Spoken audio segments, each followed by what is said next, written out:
Hello. Welcome back to Fourth and Troll Fantasy, the most entertaining fantasy football podcast on the planet. My name is Noah Selby. And I'm Wes Selby. And we are back with you with another episode of Fourth and Troll Fantasy. We are recapping Week 10. We made it through. Somehow, after Thursday night, there was nothing else fun that happened. So, but we got there and we made it. Besides, Wes, it's a special day. Yeah. I am How old are a you year today? older. I'm 28. And how old were you yesterday? I was 27 yesterday. Yeah, but deductive reasoning, when people are watching. It's your birthday. Yeah, it's my birthday. Yeah, happy birthday, dude. Thank Everyone you drop in very the comments, much. happy birthday, Wes. And we know how many subscribers we have, so we better have that many comments. Yeah. Let's sit here in silence until everyone comments, okay? Yeah. For my birthday. Are you mad at me? Yeah. Do you not like me? Say happy birthday. It's easy. Why don't you down. like me? Why don't you like me? How was your birthday, Wes? It was wonderful. It was fantastic. Good. Went to a concert. One of my all-time favorite artists. Heck yeah. He was out of merch, but I got to meet him after the show. That's awesome. A little autograph here. Hell yeah. He's out of merch, and I was like, just sign me. Just sign my body. Yeah, just sign. And he did. If anyone knows the singer-songwriter Blanks, that's the guy. Love him. Awesome. And then there's another really fun thing, too. My fiance, here's the microphone. She got basically won tickets to the Chargers Titans game on Sunday. Let's go. Which was just so random and so wonderful. And I did not expect the tickets to be, I did not want the game to be, I don't know. I was indifferent. I was like, I know the Chargers, I know the Titans. There's nothing exciting. We don't even talk about these players in our show. But then she told me a little bit more about what was going on. And so I just sent a video to Noah to watch here live on the podcast. And you let me know when you've started. Okay, I am beginning now. Okay, he's playing live there. I was in a private suite at SoFi Stadium. Yes, full kitchen, full bar, complimentary drinks, a private bathroom, leather cushioned seats, and it was incredible. And you're watching this now on the screen too, but this was remarkable. An unbelievable experience. What? Dude, isn't that insane? Okay. What? I mean, was it okay? Was anyone else with you, or was it literally just you two? For the first hour and a half, it was just us, but not during the game. We showed up when the door opened, and so we wanted to enjoy the suite as long as we could. Like as the moment the door opened to when the game ended, we were going to be in that suite. And people did not start showing up to that suite until about like the first play of the game. So like they showed up right when the game started. So we had that suite to ourselves for like an hour and a half. And because we were there, we had first come, first serve on the suites or in the seats down below and to actually watch the game. And we were just there enjoying it. We had access to another patio downstairs, came back with some massive mango carts for each of us. It was incredible. Worth it. And I told, it was her first NFL game ever. And I said, how did you like it? And she said, well, I would definitely go again with you to a Dolphins game because I want to see you at a Dolphins game, which didn't work out for Monday night against the Rams. Fins up, we won somehow. And she said, I would definitely want to see that. But otherwise, no, I don't really want to go. I don't really care about it unless we're in a suite. And I was like, honey, you're right. The Titans are not that good. And the Chargers are just kind of defense, and that's it. So I don't blame her. But that was an amazing, very special, very surprising part of my birthday. And I wanted to share it with you and with the trollers, this incredible box office suite at SoFi Stadium. What a time. That's sick. What a time. So you've now sat in many different seats at SoFi as we've sat in 3 different sections of SoFi together. You've now been in a suite. Man, that stadium was awesome, dude. What a cool experience. That's so cool. What a blast. Yeah. What a blast. The some game big was not in the game. But started out, nice Calvin Ridley touchdown. I was like, we might be watching something. And then bookended, nice Calvin Ridley touchdown to start. And then a Calvin Ridley garbage time touchdown to end. So there you go. I guess we'll talk about him in a moment with Fluke for real, whether that means anything. So we definitely will. Yeah, we got a great show. Fluke for real, waiver wire, Thursday Night Football preview, and as always, a little bit of victory lap just to let you guys know we got our stuff in line here sometimes. So definitely want to get you going there. Follow us on all our socials. We got stuff going out for you all the time. That's all linked down below. We are giving away a signed James Cook jersey through our Patreon to a random patron, raffling that off. If you are a patron and you subscribe to our Patreon, patreon.com/4thandtroll fantasy, you are able to be eligible for that. You can also get in our Discord community. That's a fun time there always. And we have merch, fourthandtrollstore.com. Like, subscribe, and ring the bell. And news. Yeah? Yeah, the news is there's an airplane heading straight from my apartment. So hopefully this doesn't just crash in before I finish this. We had a good one. Thanks to everyone. Appreciate it. All right. A couple of things with the news. Not too much, but important as we kind of close out the regular season of fantasy football. That's right. We're just a few weeks away from playoffs in fantasy. So it's inspiring my waiver wire ads, inspiring our Fluke for real decisions here. So let's start out. First things first, obviously, as we all know, Dak Prescott's injury is season ending. We did see Cooper Rush as the starting quarterback. As of now, we don't know if that's going to change to Trey Lance at all, but right now it seems like Cooper Rush is going to continue to be the quarterback going forward. And we're going to talk about CeeDee Lamb as well and how that is affected with the quarterback carousel happening there. Chris Olave officially was placed on IR with the concussion. Reports were speculating that he may not even play again this season, but the Saints have stated that they're going to expect him to play after his 4-game absence. We will see. Who knows? They did just beat the Falcons, so maybe they have a nice little win streak. I don't know. Anyway, we'll find out in about 4 games. Joe Flacco, still going to be the starter for the Colts, no matter what. He's our best shot, apparently. But that's it. So just keep that in mind.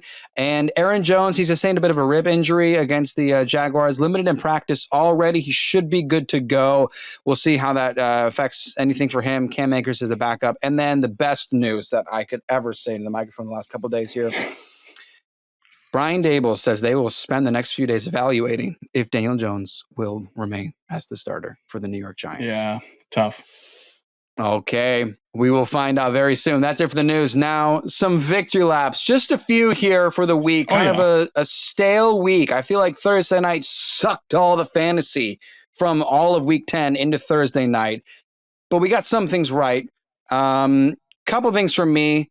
I'll just jump in. I'll get started here. One, I said Austin Eckler was for real. I did not think this was a Brian Robinson thing. Now, yes, Robinson was out again. Right. But Eckler has been great. Eckler's been a very important part of this offense, and I think that's going to continue. And we're going to talk about Austin Eckler in Thursday night, whether he's a must or risky or don't start. Something to pay attention to as the Commanders are playing Thursday night. Eckler, I think, is the real deal, and this is very exciting to see. I also said, I'm taking an early victory lap on this. DeAndre Swift, hot streak's going to end after 5 games. Exactly what happened last year with the Eagles. 5 games and then dust. Nothing there. We already saw 7-point game. I'm jumping the gun. That's for real. You know what I think. That's what's going to. That's how his game's going to be rest of the season. We'll talk about it actually, Fluke for real. But this is it. Let it be known. I said it here. That's for my victory laps. That's pretty much it. Nothing else happened over the week. The Bears are so bad. They just lost to the. I mean, what happened? Caleb Williams got sacked 9 times. I'm kidding.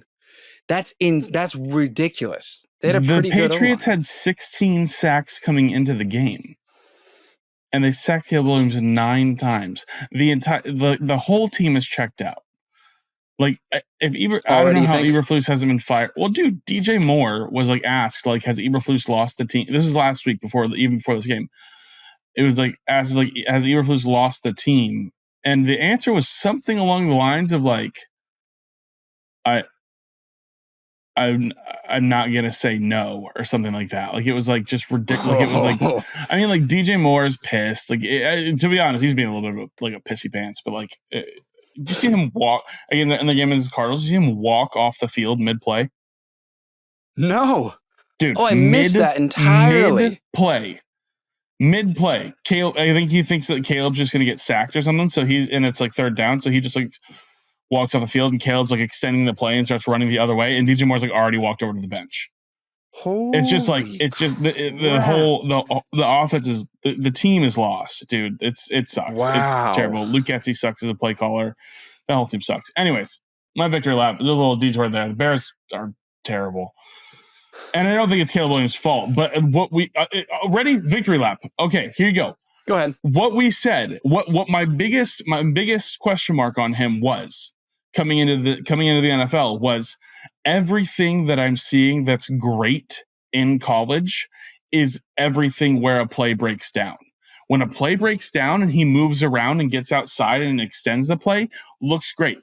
I don't think that's what's and ideally what we want an NFL offense to look like. You want there to be some order, some system, some process, some system. And that was my biggest question mark, was like, I don't know if that's going to translate well. And so far it hasn't. He's fourth on the list as far as rookie quarterback performance goes. It's a tie right now. Jaden Daniels, Bo Nix, Drake May, and then Caleb Williams. It could be.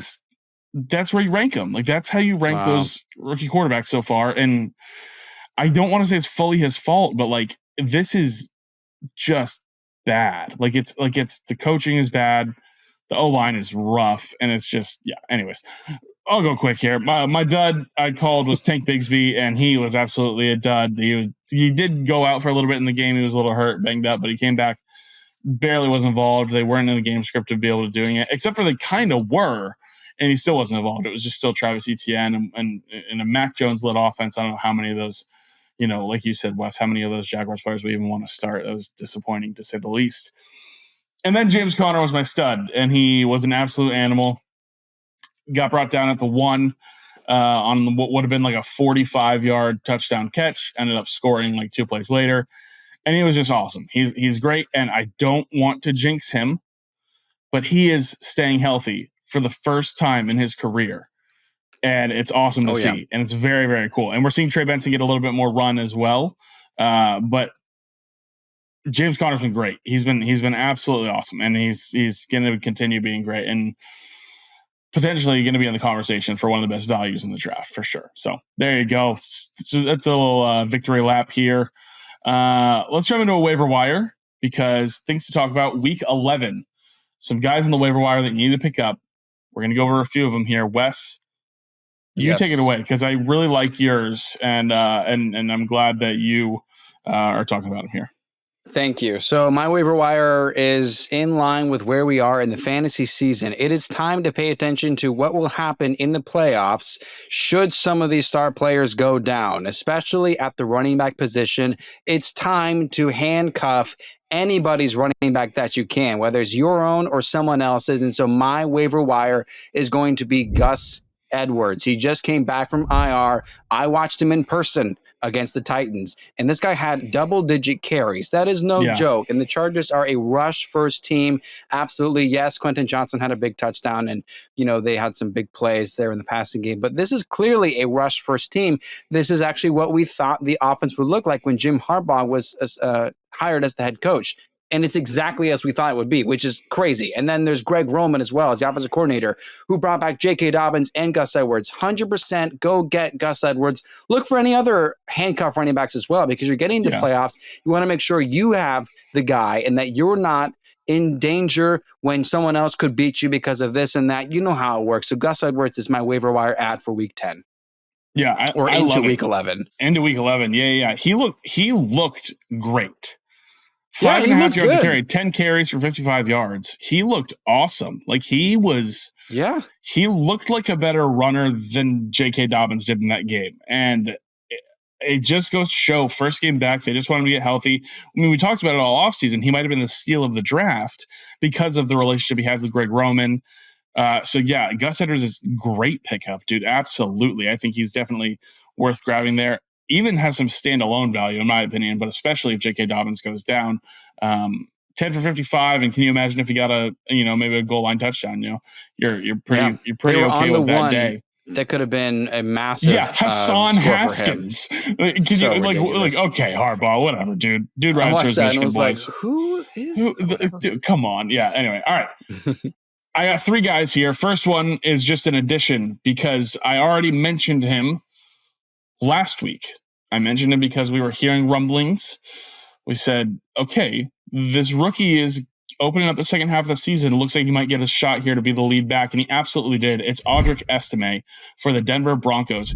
He was the clear lead back in Denver on Sunday. That was not a question in anyone's mind. Outcarried everyone by at least 12 carries. He had 14 carries in that game. The next closest was Jaleel McLaughlin with 2.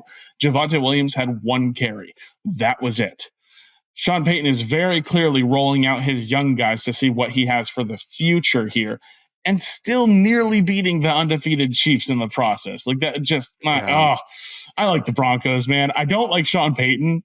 I think that's I'm not a fan, but I really like this Broncos young offense and Cortland Sutton out there just being the grandpa of the group. But Audric Estime is a must add right now. He is the clear lead back. It's looking like more praise from Sean Payton after the weekend on Monday.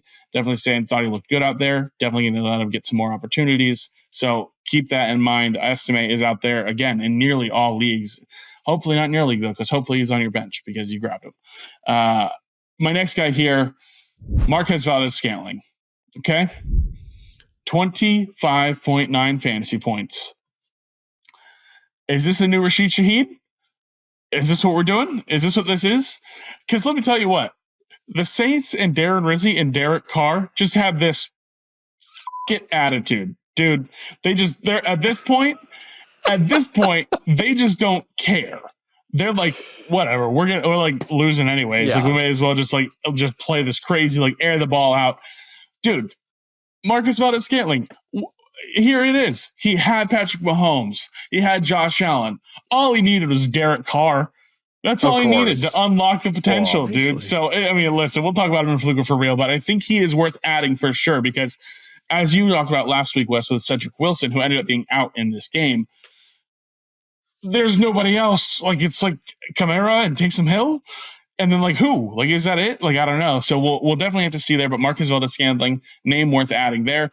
And then last guy, similar type player almost, actually, Alec Pierce, 18.1 fantasy points. That's what he's been his whole career, is this deep pass, deep touchdown guy. However, 7 targets, led the team in yards, had the only receiving touchdown in the wide receiver room. This is all a question mark of how long is Michael Pittman Jr. going to be gone? Because if he's going to be a bit of an extended absence, Alec Pierce could carve out a real role here with Joe Flacco, who loves to bomb the ball. We saw Amari Cooper have a record-breaking day last year in the fantasy playoffs because Joe Flacco just loved airing it out. So Alec Pierce, I think, is worth adding as well. And we saw him have some relevance at the beginning of the season with Anthony Richardson. If Michael Pittman Jr. is gone, remember, this is a guy who just a couple weeks ago, it was like, hey, he's probably going to go on IR. And then he was like, yeah, I'm fine. It's all good. And then he played, but then this injury, still the same injury held him out. So we'll have to see. But 3 guys there, plus Gus Edwards, some absolute studs right here in the waiver wire. This is a big one for sure. So definitely make some moves here for these guys. Excuse me. I need to clear my throat. Yeah, I mean, we got to transition to the best part of the show because it's time for Fluke for real. Yeah, there we go. We got to clear our throat for Fluke for real here. You know it, you love it. Breaking down the best surprise performances and the worst surprise performances of the week, and letting you know if this is a sign of things to come, or if this is maybe some fool's gold, and you don't need to make any moves here or make a push to get these guys in your lineup. Starting out with the guy I just said, Marquez Valdes-Scantling, MVS, with obviously the best quarterback he's ever had in his career, in Derek Carr in New Orleans. Yeah. Sorry, you forgot to mention Aaron Rodgers. Oh, dude, I totally didn't even mention Aaron Rodgers. I totally forgot. I was thinking about the most recent stuff, and then there you go. Yeah, no, but obviously, clearly, he had Rodgers too. Had Rodgers, had Josh Allen, had Patrick Mahomes. All he needed was Derek Carr, dude. Obviously, it's gone up every year to the every best single year. Yeah, just up to the best guy there. So, unfortunately, I have to say Fluke at the time. But he's obviously in the waiver wire because this is the potential for what could come. Something about Derek Carr just loves to chuck the ball, dude. Like it was never Olave's role. It was always like just this speedster kind of guy who can get down the field, and it seems like that's going to be the role. I mean, he only had 3 targets, but he caught every one of them and caught 2 of them for touchdowns. So I don't know, what do we do here? Well, I think it's the waiver wire for sure, but I'm not lining him up as far as that kind of fluker for real. So because we talk about this all the time on the show, this is an unsustainable stat line. So that's why just generally this is a fluke. But if there's literally no other pass catcher, then you at least add him to your team and you keep him on your bench. And if he does this again with more targets, I want to see 7 targets from him, man. 6 will be pretty good, but 7 will be awesome. And then we'll talk about it again. But yeah, that kind of sums it up. It's you add him to your team, but this is still a fluke. Yeah, I agree. Yeah. Let's just talk about this guy. We'll jump ahead here real quick. Talk about another guy here in the waiver wire. And I think it's a similar situation. It's Alec Pierce. Definitely waiver wire. I really actually think it's what we just said about MVS applies directly to Alec Pierce as well. It's like definitely waiver wire. Definitely grab him if he's out there. He should be out there. Don't roll him out, but the opportunity is here with the new opportunity in the offense. Yeah, although he did have 7 targets, and he has been on on the good side before, and that was with Richardson as well. So I'm more inclined to say this is more for real, but I still think he should be on the bench. You don't roll him out just yet. You got to see how the other receivers are healthy. But yeah, a similar notion, but I like Pierce a little bit more this time. I agree. Yeah, definitely. Calvin, no, actually, sorry. Kyler Murray. All right. Okay. I had him on my bench because they beat the Chicago Bears and he only scored like 6 fantasy points. And it was like, well, I guess, the pass defense of the Bears is better than the run defense. And I guess they just ran the ball a lot and he didn't really have to do a whole lot. Like he himself has said, like, sometimes I get bored during games because we can just run the ball. And like, that's just kind of how it goes. But 30.74 fantasy points, 22 of 24, 266 and a passing touchdown, and then 3 for 21 and 2 touchdowns on the ground. I think this is for real. I think this is the guy that we thought would have come to play this season. There is one aspect that I think we needed to kind of look at with Kyler Murray, and that is how his rushing is involved. And I think we need to consider it like a running back because he had bad games because he wasn't throwing it. But if he is not throwing a lot, something that we talked about actually in our Discord, there's a debate as to who's the start between a passing quarterback that can get a lot of passing touchdowns and passing yards and then a rushing quarterback. And it's like, dude, if you have a guy that rushes for 60 yards and a touchdown, that's 12 points. Yeah. That's crazy. I mean, that's awesome. So you have Kyler Murray with 2 rushing touchdowns, even if it's 21 yards. Here's his upcoming schedule, okay? Got a bye week for the Cardinals, okay? I have this written down too. Yeah, go. You have it? So, well, you got it written down. Go for it. Go for it. No. Okay, well, sorry. If you have the schedule, I have something about the schedule written down. So you say that. If you have the schedule, say it, and then I'll say what I'm going to say. Well, see, we're so synchronized. We're doing this on our own, and then we come to the podcast with the same information, okay? This is why we're a team. Seahawks, 11th worst defense against, or 11th most points to running backs. Then it's the Vikings, who are the 28th, so they're really good. And then it's the Seahawks again, 11th most points to running backs. And then it's the Patriots, who allow the 5th most points to running backs. And the Panthers were the first most points to running backs, and then the Rams with 15th most. Think of it as a running back. Think of Kyler Murray as a running back. Who's going to give you the most rushing upside? It's a really good schedule for the playoffs as well. And then if Marvin Harrison Jr. can finally get something going for real, he had a touchdown, which is fine, but he needs more. He needs to be the guy. So I'm looking at it from rushing. This is for real.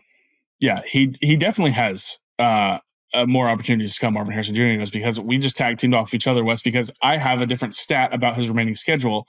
Kyler Murray faces 1 defense inside the top 20 pass defenses for the rest of the season. That's it. He has the bye week this week, and then he's golden for the rest of the week. And it's the Patriots, who are like, you can I think it's kind of a skewed stat, to be honest, because they just, I mean, yes, good defense, but also, I mean, Christian Gonzalez is really good. Actually, I don't want to disrespect them, but I'm not like going to be worried about Kyler Murray playing the Patriots. But I mean, this is for real. This is for real, for sure. Yep. John Mechie, 18.4 fantasy points, 5 catches on 6 targets for 74 yards and a touchdown. Beautiful. What a great game for him. Awesome story. Yeah. Missed his rookie season due to being diagnosed with leukemia, recovered, found an opportunity in a primetime game and balled out.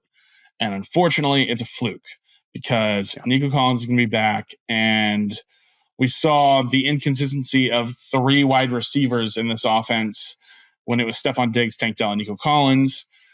Not everybody was eating. And that's going to kind of continue to be the thing if he does carve out that wide receiver 3 role, which it seems like he could. It's him or Xavier Hutchinson. But great story. Was awesome to watch. Unfortunately, probably going to be the best game of the year for him. Yeah, I agree fully. Barring another injury, barring Nico Collins is a setback. But yeah, definitely. Hopefully not. Ricky Pearsall, 17.3 fantasy points, 4 catches on 6 targets for 73 yards and a touchdown. All of these 49ers skill players had like a pretty good game. I know, which was like not what I was expecting.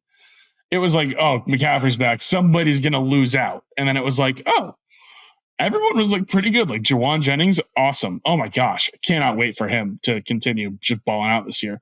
But Pearsall has that speed and the I think he is going to fill that Brandon Ayuk role pretty well. And he just did it with, he's had a better game than Ayuk has all season, and he did it in his first game, really getting the full workload. And so he wasn't brought up in the waiver wire because we already mentioned him whenever Ayuk went down a couple weeks ago. But if he's out there as well, definitely worth grabbing.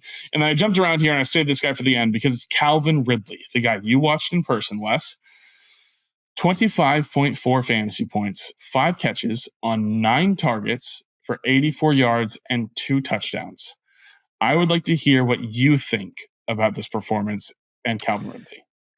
I think generally Calvin Ridley has had a very inconsistent season for fantasy football, and it has been discouraging because it feels like he's always on the bench when he does well and always does terrible when he's in your lineup, and it's very frustrating, and there's got to be some kind of rhyme or reason to all of it. And I think there is no rhyme or reason because they don't have a reasonable quarterback. And that's why I'm going to just say again, I still think this is a fluke. I don't think you can trust him. I don't think he's going to help you get into the playoffs. I don't think you can start him in the playoffs as I am being attacked by another plane coming in hardcore. Helicopters, airplanes all over. It's the Los Angeles. That's how it goes. So I'm just going to keep saying that this is a fluke. But if you differ, I can see why you'd have a different reason. But let me know what you think. I disagree. I think this is for real. I think this is for real because there's a couple factors here. We got to look at when it started. Okay. We know that DeAndre Hopkins wasn't necessarily being an alpha in Tennessee when he was there.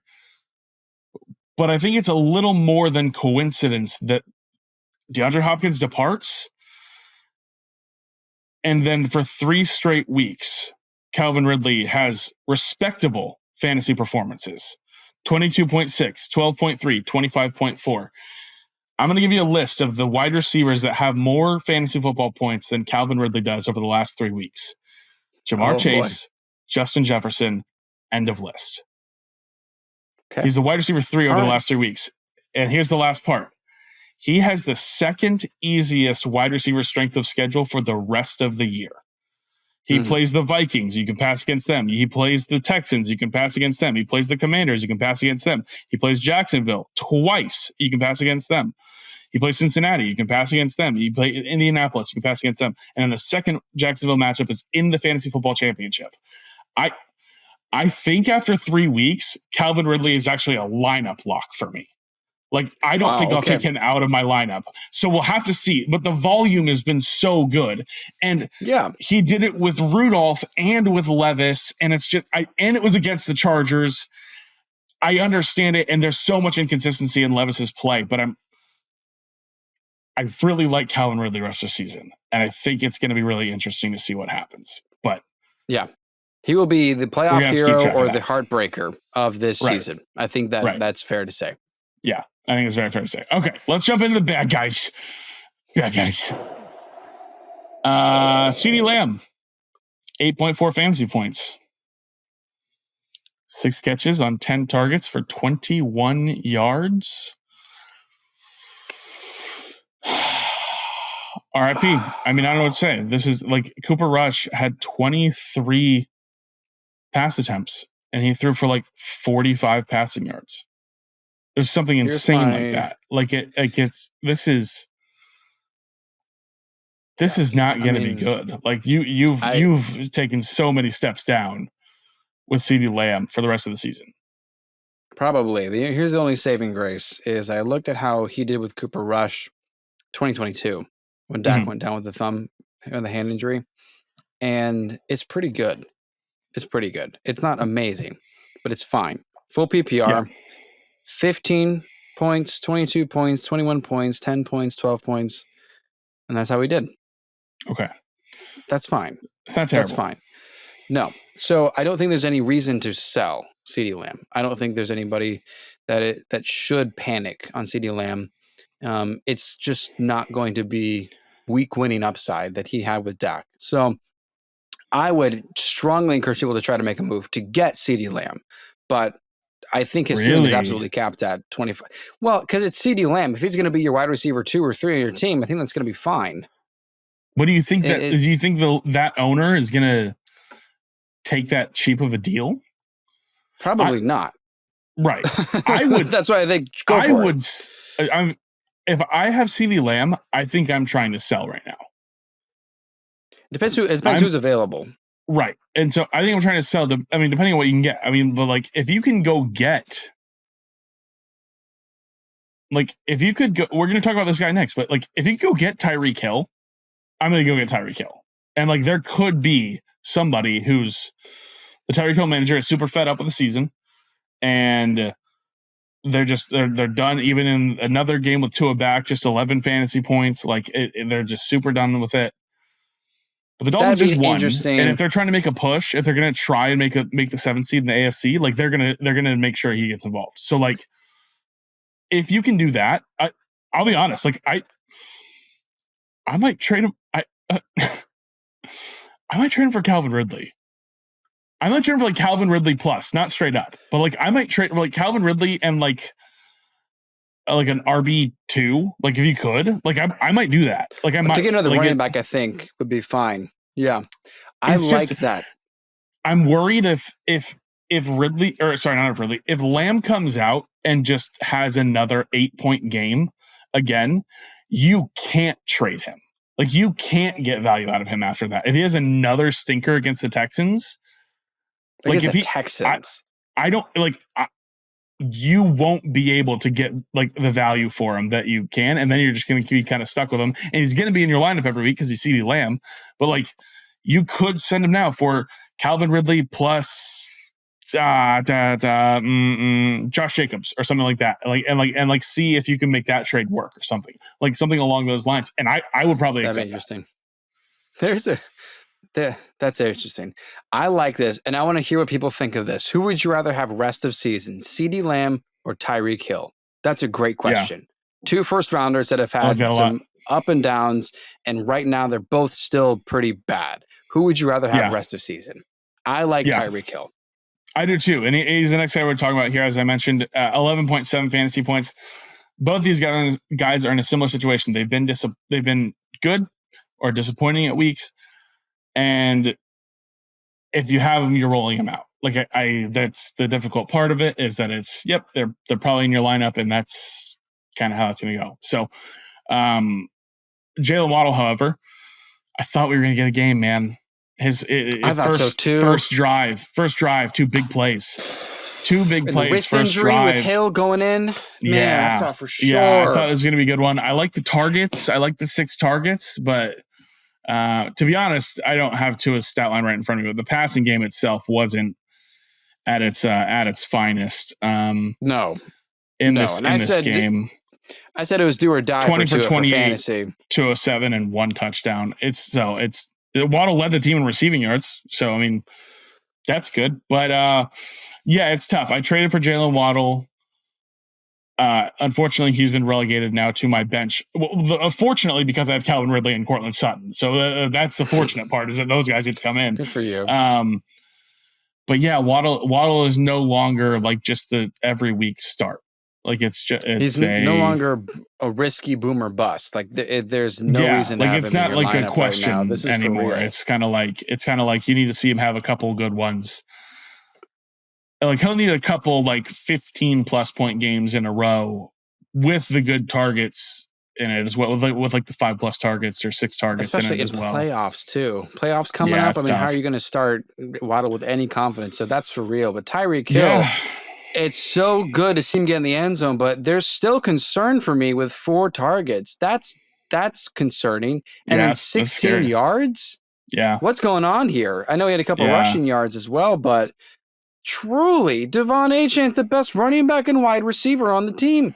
Yeah, and Jonnu Smith, dude. Jonnu Smith is taking over like taking a real role here too. Yeah, they have taken, like, the passing game went from Hill and Waddle and Achane, we saw him be involved last year, to it's now been spread out from across, it was between 2.5 players last year to now 5 players this year who are in line to get targets. And it's not been beneficial for the early round draft picks this year, besides Devon Achane. So yeah, disappointing stuff for sure. The morale you said, I think, is helpful for why you can still have faith in Tyreek Hill. They just got to win. They improve to 3 wins, and they have to basically win out. So there's an opportunity for the Dolphins to feel like, hey, we just beat a good team. By all respects, the Rams are a good team, fully healthy. So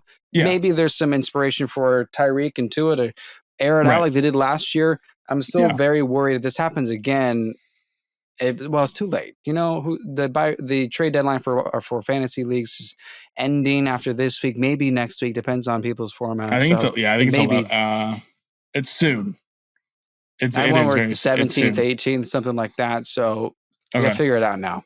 Yeah. A couple of good matchups for the Dolphins wide receivers coming up, the Raiders, and then they do get the Patriots. Even though they are a top 10 pass defense, it's still a game where they might be able to exploit some stuff. But again, you just don't know who it's going to go to. So it's tough goings. Tank Bigsby, mentioned him, no longer needs to be in lineups. Yeah, obviously. I'd drop Tank Bigsby for Gus Edwards right now. Would you? I think, because it's still a handcuff. I wouldn't drop or another Bigsby. Handcuff. By the way, if Corum or Benson or those guys are out there, you can drop Tank Bigsby for those guys. You'd rather have those guys in the event that Connor or Kyron go down.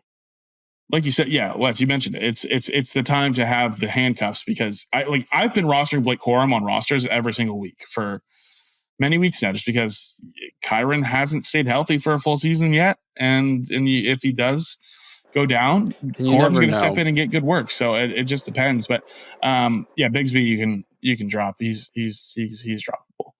Dalton Kincaid got hurt in this game, knee injury, didn't end up making it back in. But 4.4 points is not a surprise based on the season. No, there are many better options I think available. This has been such a disappointment, dude.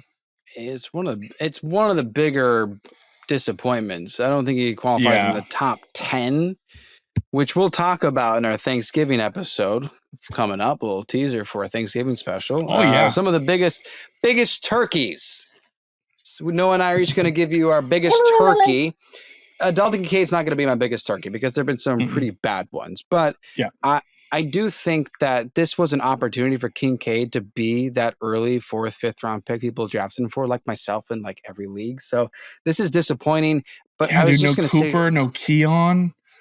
Come on, man! This is a prime opportunity. They didn't do anything. Yeah. So I mean, he did get hurt. So I don't want to weigh too much on it. But it's just been a disappointing season. if this happens again next week, I do think that we're at the stage in the regular season where we need to start rostering better players. And I think you can consider dropping Kincaid. Yes. Especially if you got to secure. I mean, here I am in one league. I've got Taysom Hill and David Njoku. Taysom Hill, with how the Saints are, I feel like I would rather keep than Kincaid. But if I get Gus Edwards, if I'm able to get someone because of an injury, I can secure my lineup for better options for the playoffs. Kincaid is sneaking up as top of the list for who I'm going to drop next. Yeah, this sucks. It was supposed to be Kincaid season. This is going to be incredible. It's like it was supposed to be Robbie season, dude. It's supposed to be Robbie season 3 years ago. It's supposed to be Robbie season. Chosen. And then we just missed it. We whiffed. And then you already mentioned him in your victory lap, Wes. Last guy here is DeAndre Swift, 7.5 points.